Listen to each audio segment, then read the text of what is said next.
Hello guys, welcome to data cleaning process in Python. So நம்ம already ஒரு data cleaning ப்ராசஸ்ன்னு சொல்லி பார்த்துருப்போம் traditional மெத்தடில். அதாவது ஒரு ஃபங்க்ஷன் க்ரியேட் பண்ணிவிட்டு அந்த ஃபங்க்ஷனுக்குள்ளே நம்மளோட வேரியபிள் அசைன் பண்ணிவிட்டு அதில் பேட் கேரக்டர்ஸ் எல்லாமே ரிமூவ் பண்ணுற மாதிரி. ஸோ இப்போ அதே மாதிரி ப்ராசஸ் தான், பட் ஆனால் இதில் வந்து நம்ம லைப்ரரி ஃபங்க்ஷன் நம்ம யூஸ் பண்ண போகிறோம். அதாவது பேண்டாஸ்ன்னு சொல்கிற ஒரு லைப்ரரி ஃபங்க்ஷன். இதில் பார்த்தீங்கன்னா ஸ்ட்ரிங்குன்னு சொல்லி ஒரு டிக்ஷனரி நான் க்ரியேட் பண்ணுறேன். ஸோ டிக்ஷனரினா ஒன்றுமே இல்லை, அதுக்கு ஒரு கீ வேல்யூஸ் இருக்கும். ஸோ கீனா இந்த வேரியபிள், ஸோ அதோட வேல்யூஸ் எல்லாமே இது தான். Good morning, so good mornings. So எதுக்கு நான் இப்படி க்ரியேட் பண்ணியிருக்கிறேன்னா, நம்மளுக்கு வந்து ஒரு சிஎஸ்வி ஃபைலாக தான் வந்து பேண்டாஸில் வந்து அது எடுத்துக்கும். ஸோ இதை நான் கன்வெர்ட் பண்ண நேரம் வேரியபிள்னு சொல்கிறது வந்து காலமாக மாறிடும். இந்த லிஸ்ட்டில் இருக்கிறது எல்லாமே வந்து எனக்கு ஒரு ரோவாக எனக்கு அசைன் ஆகிரும். ஸோ அதை கன்வென்ஷன் பண்ணுறதுக்கு நான் என்ன பண்ணுறேன்னா, ஒரு எக்ஸ்ன்னு சொல்கிற ஒரு வேரியபிள் க்ரியேட் பண்ணிவிட்டு நான் மேலே வந்து பேண்டாஸை வந்து பிடின்னு சொல்லி கால் பண்ணியிருக்கிறேன். ஸோ அந்த பிடியை வந்து கால் பண்ணிவிட்டு டேட்டா ஃப்ரேம் அந்த ஸ்ட்ரிங், அதாவது இந்த டிக்ஷனரி வந்து நான் உள்ளே அசைன் பண்ணுறேன். ஸோ அதுக்கடுத்து இதை பிரிண்ட் பண்ணி பார்த்தாலே தெரியும், ஒரு சிஎஸ்வி ஃபைலாக தான் நம்மளுக்கு டிஸ்பிளே ஆகும்.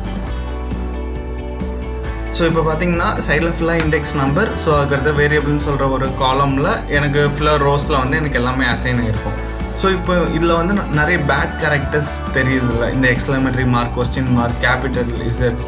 ஸோ இது எல்லாத்தையும் நம்ம ரிமூவ் பண்ணுறதுக்கு தான் இந்த ப்ராசஸ் நம்ம யூஸ் பண்ண போகிறோம். ஏன்னா டேட்டா கிளீனிங் நம்ம பண்ணணும் ஒரு சிஎஸ்பி ஃபைலெல்லாம் இருக்குன்னு தான். ஸோ அதில் வந்து ஃபஸ்ட்டு வந்து எக்ஸ்ன்னு சொல்கிற வேரியபிளில் என்னோடய டேட்டா ஃப்ரேம் இப்போது கன்வெர்ட் ஆகிருக்கும். ஸோ அந்த இதில் வந்து என்னோடய வேரியபிளை நான் கால் பண்ணுறேன், அதாவது இந்த காலமை நான் கால் பண்ணுறேன். ஸோ அதுக்கடுத்தது எனக்கு வந்து அது ஸ்ட்ரிங்கை வந்து நான் ரீப்ளேஸ்மெண்ட் பண்ணணும். ஸோ ஒரு ஸ்ட்ரிங்குள்ளே இருக்கிற ரீப்ளேஸ்மெண்ட் இந்த எக்ஸ்க்ளமேட்டரி மார்க், ஸோ அதை வந்து நான் ஒரு ஒயிட் ஸ்பேஸாக நான் தருவேன், so double கோட்ஸ்குள்ளே.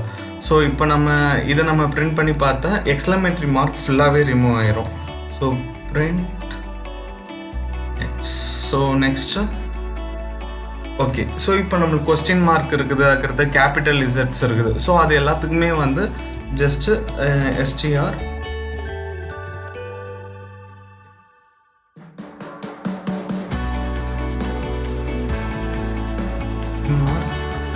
Double white space.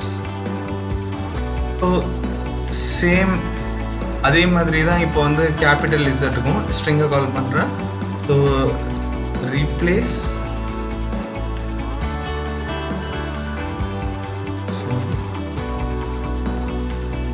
So இப்போ கேபிட்டல் இசட்டை ரீப்ளேஸ் பண்ணணும்.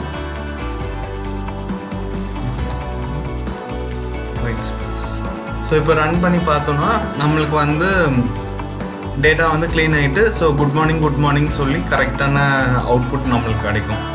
ஸோ இதை வச்சு நம்ம ப்ராசஸ் பண்ணலாம்.